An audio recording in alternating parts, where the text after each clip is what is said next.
Hey Amos, good to be with you. Can you just tell us a little bit about who you are and where you came from and how you got to Kitale? My name is Amos Ireri again, and yeah, I was born in Nairobi, but come from a family. My father is Digo from the south coast, and my mother is from the central Kenya. So I enjoy to be able to speak a number of languages in my life. So I was raised and brought up in one of the biggest slums in Kenya, called Kibera. But by God's grace, I was picked and raised by someone, an angel that sponsored me through my high school and primary school. Then after so many years, I had something, a desire to live outside the city, the big city. So I moved to Kitale in search of work. Then I settled there. When the first time I landed in Kitale, I fell in love with it. And I remember telling God, God, I feel this is home and I want to stay. Mm. I'm never leaving.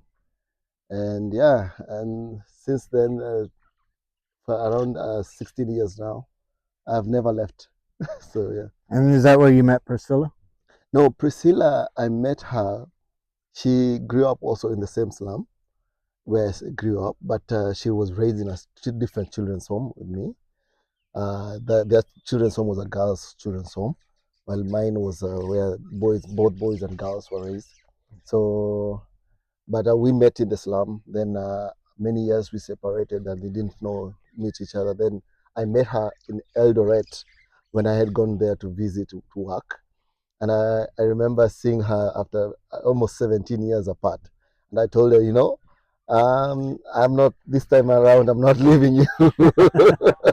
This time around, I'm not leaving you. So, yeah, but she was part of the reason why I also moved toward the Western region, because after meeting her there, I knew she was around there. Yeah, and then we made everything work and we got married. Wow. So by the time we were moving to Kitale, we were already married. Now, how many kids do the two of you have? Oh, we are blessed with 8 kids. Wow. 8 kids. I always say I don't like to separate them, but I say I have three biological and three adopted and two fostering. But all of them, how they live in that my family, they don't feel like they belong to anyone else. I love to cuddle with them and hug them and laugh with them. So I don't really look at them as a fostered or biological. We've been given a big heart to treat all of them equally, and we do enjoy having a bigger family. Now, Yeah. how did you and Priscilla become the directors with CRF? How did that start for you two? Oh, it started. I remember when I used to work for an organization in Kitale, and Priscilla was just coming from another job. We had just closed another institution. We were working with women who were vulnerable in the community. They Most of them were HIV positive, had their children were not attending school. So we were doing a project called Beadwork for Mamas, and the person the founder was leaving Kenya going to the US, and she didn't have want to have it continue after she left.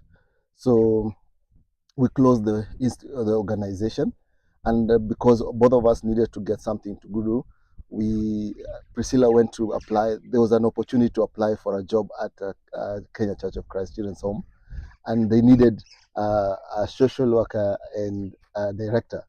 So uh, we were like, do we all apply for the same opposition? She can apply for one and the other. And for me, I got a job with one of the local companies that was making tires for bicycles.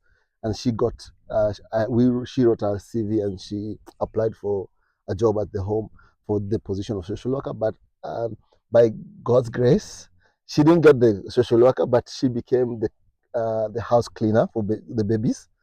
And I think there she fell in love and with the children. And Amy Beagle and Jason noticed that she had more than just what they saw.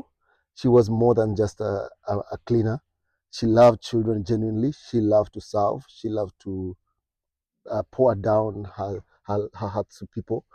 And in her CV, they had not read her CV. Being amongst the most educated among the workers there, they went and they looked at her CV and found, oh, she's not just a cleaner. We might have gotten it wrong. So they pulled her closer and started training her to become a CRF, a field worker. Oh, wow. And that's how she ended up being the field worker. Then when Amy was leaving, she decided to say, you are going to be the CRF director, while the new director to the children's home is going to be in charge of the children's home. And that's how the CRF director came to us. And I would say, I always say I was a little bit stubborn to join her.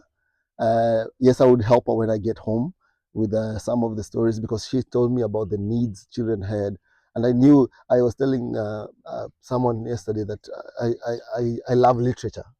So writing and reading and making writing stories was one something I loved, and being able to write a story that will change a child's life was something in the bottom of my heart. So I was really excited to do it. So we would sit down and I would look at the stories and hear what she's telling about me about the needs and the children's life, and I want to be part of it. So slowly we started writing the stories and got children sponsored in this CRF home-based programs. And later she was like, I can't do this alone. And I remember telling her, no, I think this is for you. I need to find my path. And I was stubborn. I remember going into the motorbike business. And in the motorbike business, I got an accident that really put me down for 6 months on bed. And because I wasn't, I was just being stubborn as a person, not knowing that this is the right direction God wanted for us as a family. So during the 6 months, the only thing I could have, we never got someone to visit us. We never had someone to come and say, hey, sorry for what has happened to you, or even how can I support you? And God left us with Priscilla, myself, and the baby. And it was a tough time, but it gave me a reason why to tell me God really needs me here. And he gave me a laptop. And the only thing Priscilla would do is go visit the communities and find the stories and find the needs that were there. And she would bring them and I would type them and reply to emails. So I became the administrator in a way. And we would do this in our house before we could do it anywhere else. And yeah, that's how I finally said, God, I am here. Use me. I'm not going to fight against it anymore, I think. And yeah, many years down the line, here we are. Wow. Yes. So now Palo Alto has helped with this new center. What is the center and why is it needed? Let's just start with what is the center? Oh, this center is called Rehema Center. Rehema means compassion. And for us, before Rehema came to be, we had a baby we had named Rehema. And I remember Bobby was here when Priscilla was about to give birth, just a few months after, um, before we could give birth. I think it was around her birthday on a 16th.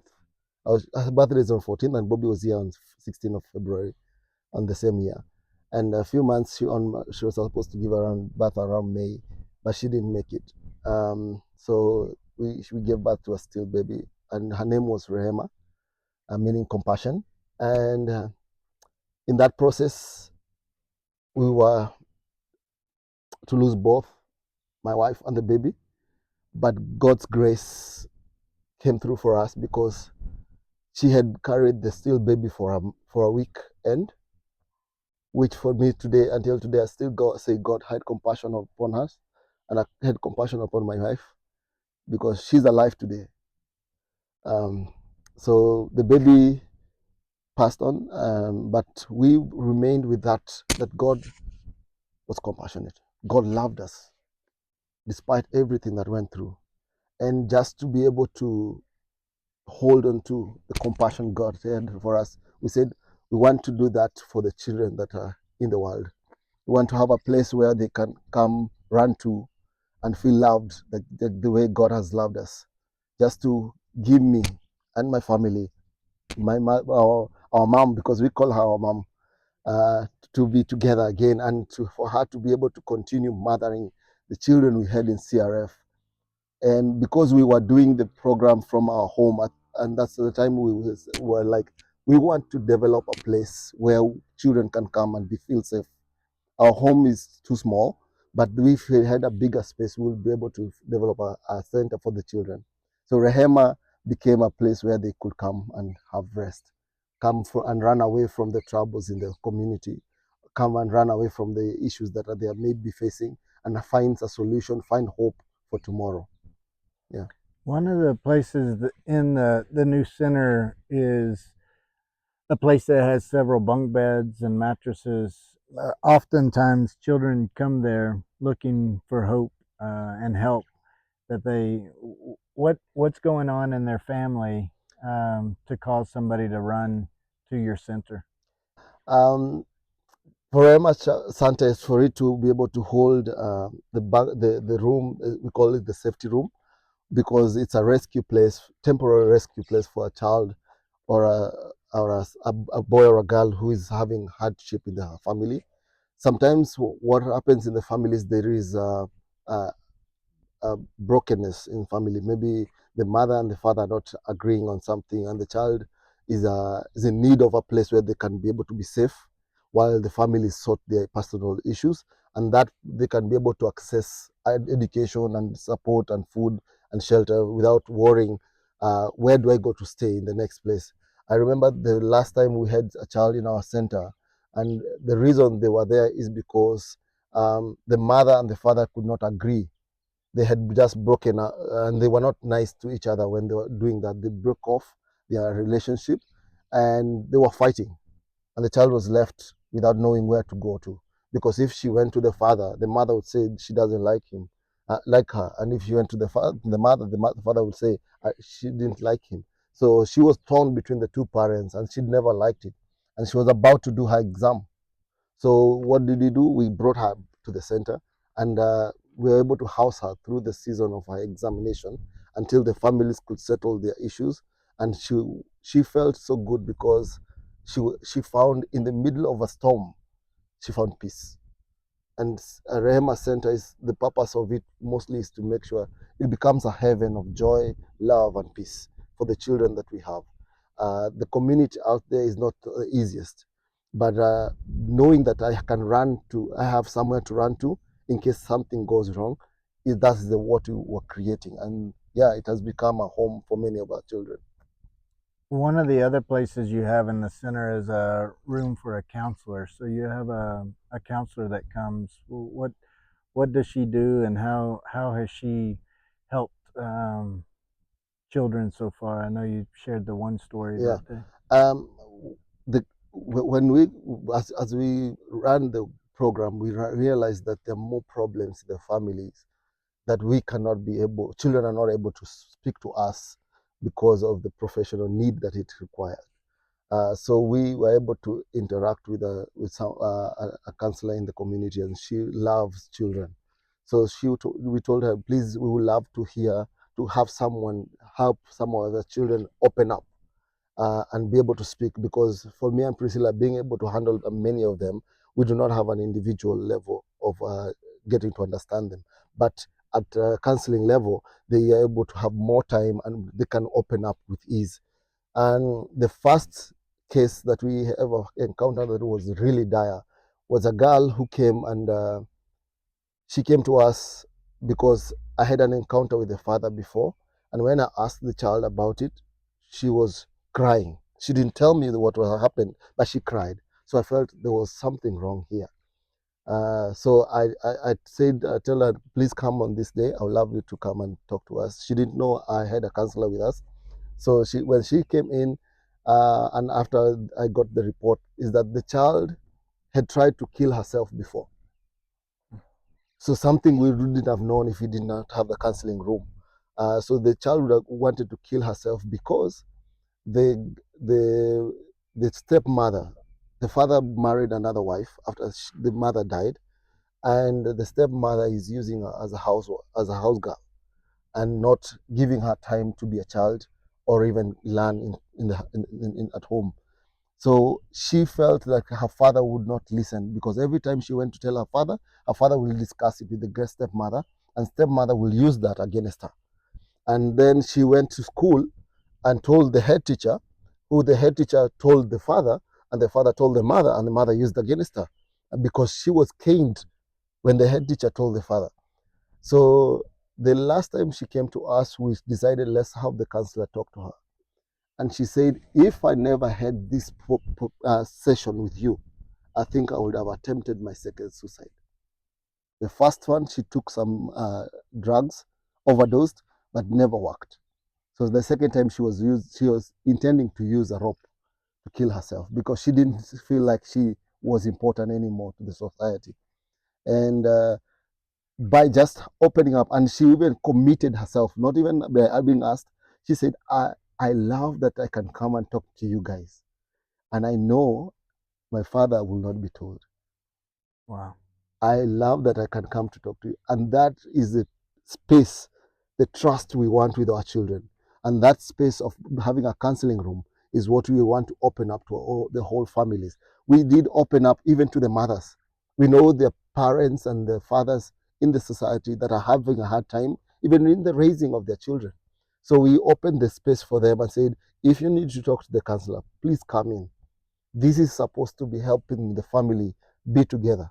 Because for me, being able not to grow up in a family was one of the dream I want to see is families stay together, and a child being raised in a family setup whereby they understand the fiber of how it is important to have someone behind you, someone loving you, someone caring for you. Yeah, so that's the purpose. Another one of the rooms that you guys have there at the center is food storage. And so you talk about this is a safe place if you don't have food. What does that look like? We in the United States don't often understand that because we have pantries full of food. So help us understand what these children are going through, why they come to the center for food. Yeah. Um, One of the things I love about CRF is the school support, the child sponsorship goes a long way to help the children have access to food in the schools they go to. We are able to pay for their lunches, but I would say that is not enough because sometimes these children, even at home, they will not have food. We've had a scenario. Remember the first time we met a family of 5 boys that were going at Bahati Children's Home.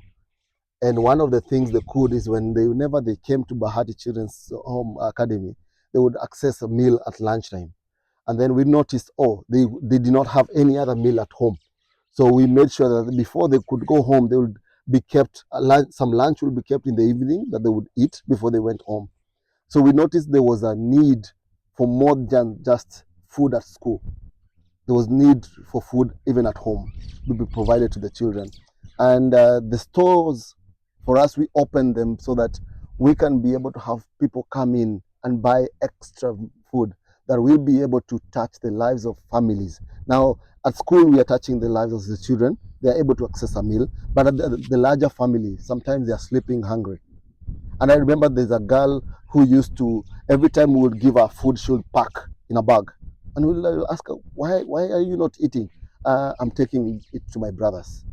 So for us to be able to open the center and have a place where we can be able to provide a meal, an extra meal to the families through the storage of more food like beans, maize, sugar, rice, be it even lentils. So we want people to donate, and we can be able to feed the families.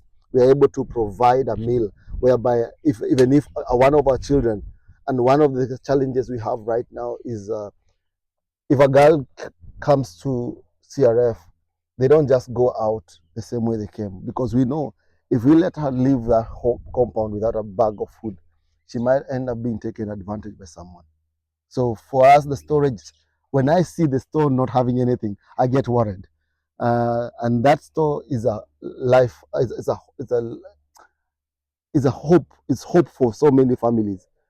it's able to serve more than 500 kids, which means that if you do maybe on a minimum, if a family has 3 kids, it will tell you how much it serves.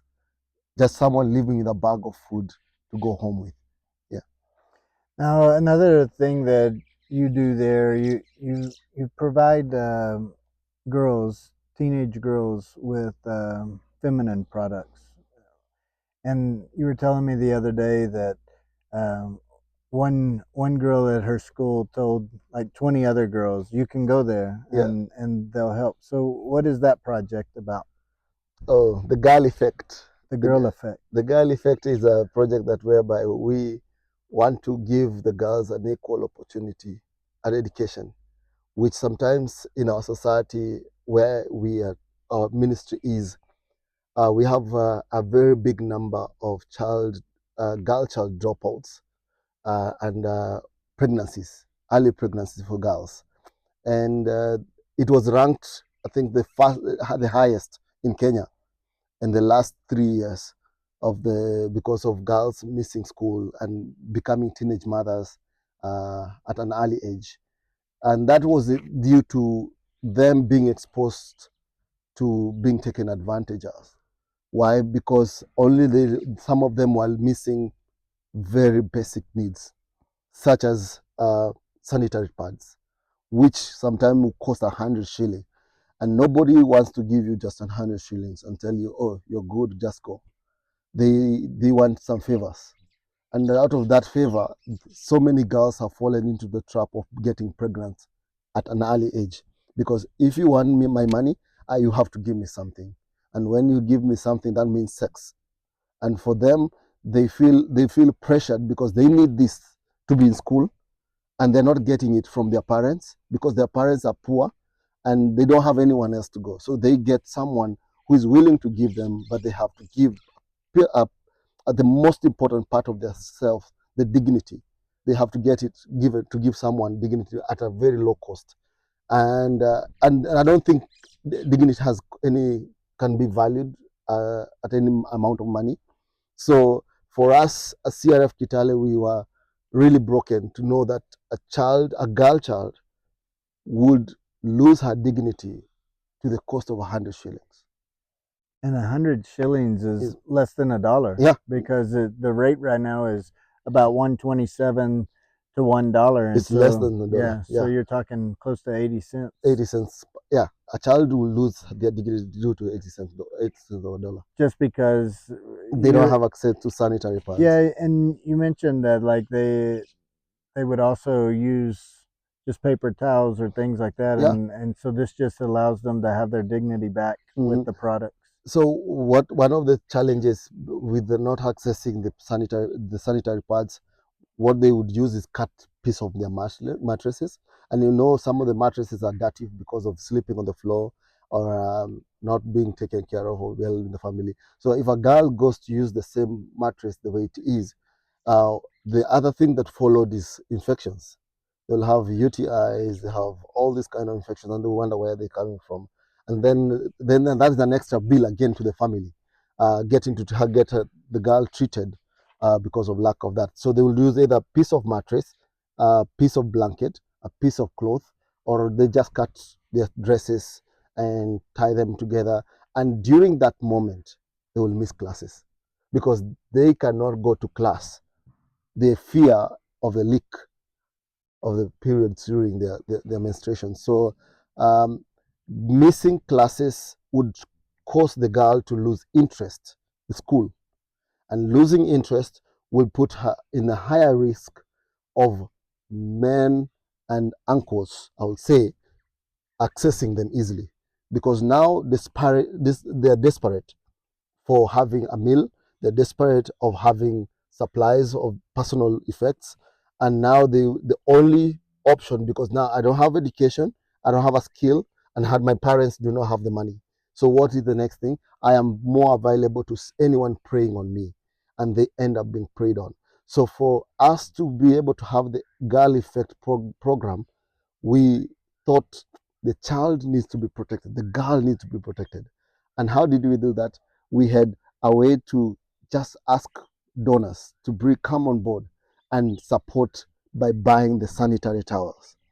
Once you buy a sanitary towel, first of all, what you've just done, you've helped that girl keep in class and have an equal opportunity to any other child that has better a better life. And the second thing you've done is through the same support, we are able to buy some maize, some beans, and lentils. And when the child comes home to CRF, they don't just go with just the pads only. They go with a bag of food. So they are not going to be asking for someone to buy them something. They are going to be having food, and which makes them be able to stay in school more and be able to learn without worrying. Yeah.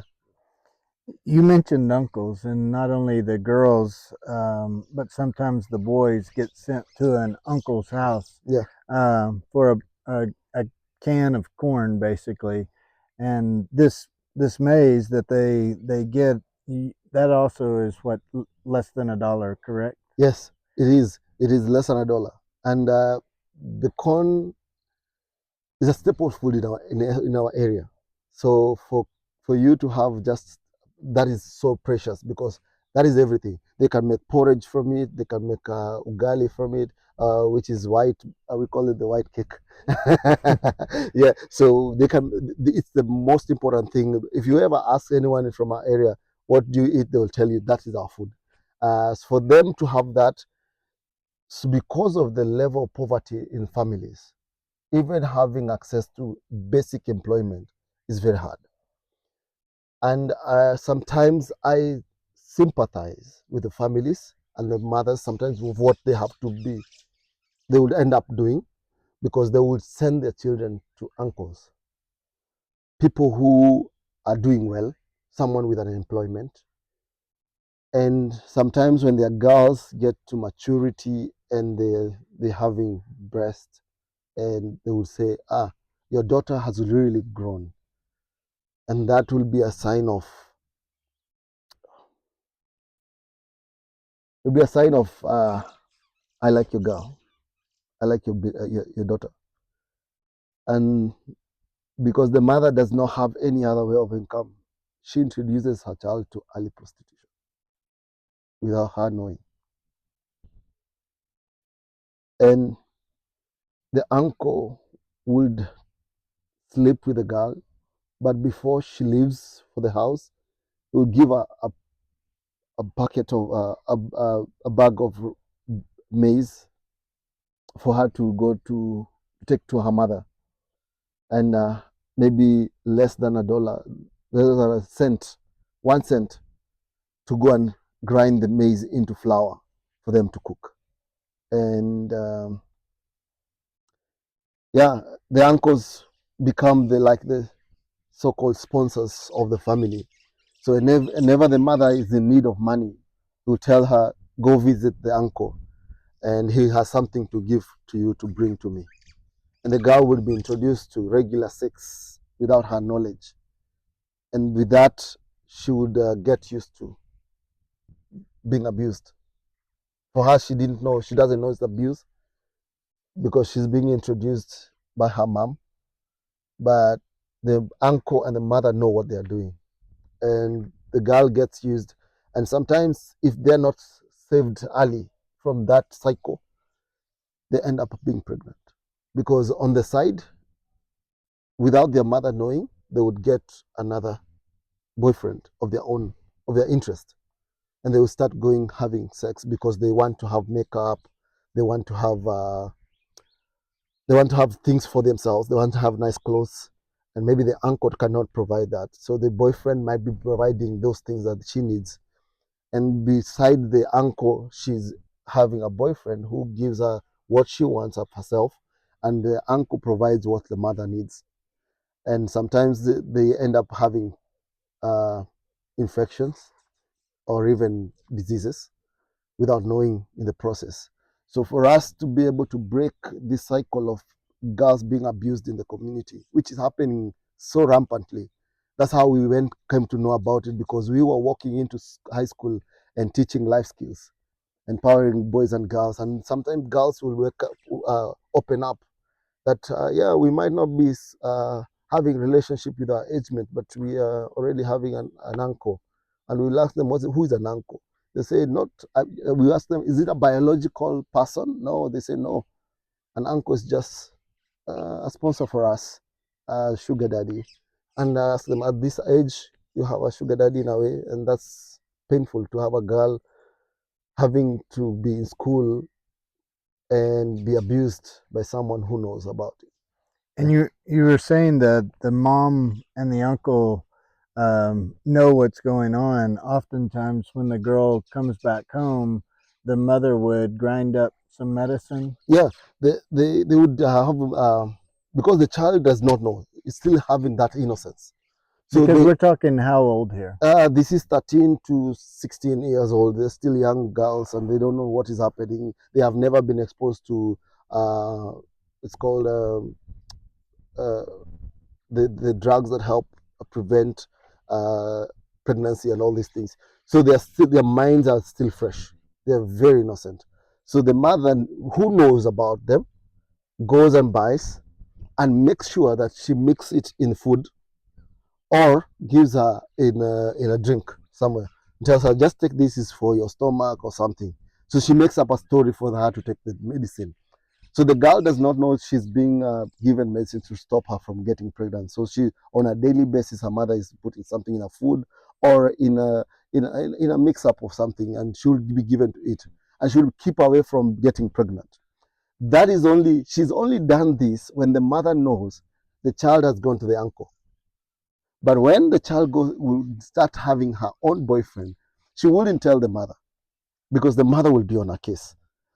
So what happens? The girl starts having maybe sex with the boyfriend, and that's where now the pregnancy comes, because the mother will want to know, did that man make you pregnant? And the mother will know, no, I'm always giving you medicine. Who else have you been sleeping with? Because whenever you go to the uncle gives you something to bring me. But now here you are being pregnant, and I don't know where it came from, because I keep on giving you medicine whenever you go to the uncle. And when she comes back from her boyfriend, that's when now the mother doesn't know. So they creates a gap for her to get exposed to pregnancy. Yeah. So whenever she goes to the uncle, she's given medicine. Whenever she goes to the boyfriend, the mother has no idea. So that's where the look for her to get pregnant early comes in. Yeah. Some of the things that you do at the center are very strong in rescuing children, but also you rescue them by introducing them to the gospel. And so tell us a little about what you're doing in those situations. Yeah, we love to pastor children. So how we started is by having a children's church. We had a children's church in one of the villages, and we saw that the response to some of our students was really high. And that's when we approached CRF to help us find some people to help support our programs, which we do them 3 times a year, April, August, and December, when the school holidays are longer. For April, we do the younger kids from age 11 to 12 to 5, and on August we do the teenagers 21. We do open it to the community. It's not just only our children that come in, because we want to be able to minister to them and pour into them the heart of Jesus and the love of Jesus. So we do our VBSs every long holiday at CRF at Kitale, where at the Rehema Center we have a chapel which we built to be able to nourish the children spiritually and be able to pour to them the love of God. Yeah. Now we've been talking about uncles. One of the things that you told me is that the children call you Uncle Amos. Yeah. Why do they call you Uncle Amos, and why is that important? Wow. So having the experience of learning the people who take advantage of them. And of late, I've also been introducing myself to them as their best boyfriend.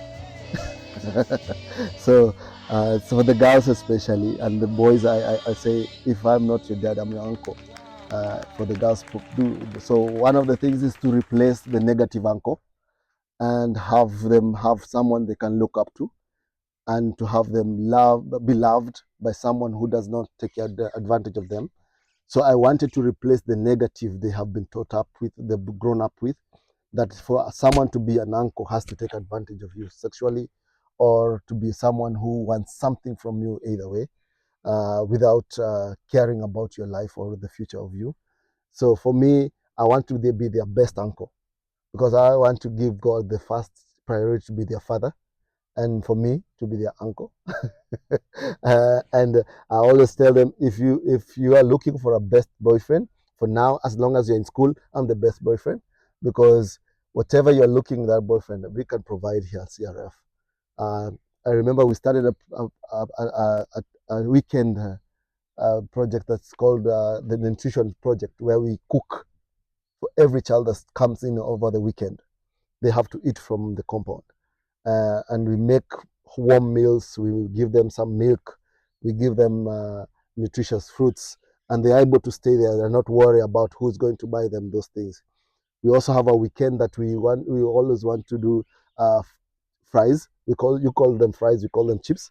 uh, so we want to do chips for the children and the girls, especially because a bottle of soda and chips can cause a girl to get pregnant, and those things are not more than are not over more than $1 or $2.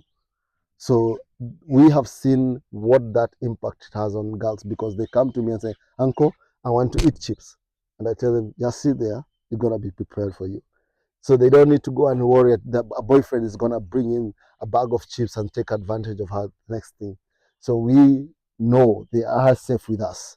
That chips you're looking for, I can provide better. You need a soda, I can provide a bigger soda for you.